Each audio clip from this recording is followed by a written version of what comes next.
સાંતલપુર તાલુકા બાબરા પાટિયા પાસે નીલગાયને બચાવવા જતા બાજરી ભરેલો ટ્રક પલટી ખાયો. ડ્રાઈવરનો આબાદ બચાવ. સાંતલપુર તાલુકાના બાબરા પાટિયા નજીક કંડલા નિલ્સન હાઈવે 27 પર આજે એક ટ્રક દુર્ઘટનાગ્રસ્ત બન્યો હતો.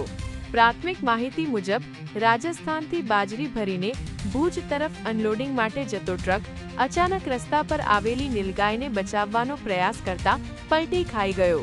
સદનસીબે આ દુર્ઘટનામાં ટ્રક ચાલકનો આબાદ બચાવ થયો છે. ઘટનાની જાણ થતાં જ સાંતલપુર પોલીસ સ્ટેશનનો સ્ટાફ તાત્કાલિક સ્થળ પર પહોંચી ગયો હતો અને ઘટનાની જરૂરી માહિતી મેળવી આગળની કાર્યવાહી હાથ ધરી હતી. ટ્રક પલટી ખાઈ જતા તેમાં ભરેલો માલ અન્ય વાહનમાં સ્થળાંતર કરવામાં આવ્યો હતો. આ દરમિયાન અન્ય ટ્રક ચાલકોએ પણ મદદરૂપ બની માનવતાનું ઉત્તમ ઉદાહરણ પૂરું પાડ્યું. મેહુલસિંહ જાડેજાની 24 ન્યૂઝ સાંતલપુર. પૂરા સમાચાર જોવા માટે ની 24 ન્યૂઝને સબસ્ક્રાઇબ કરો.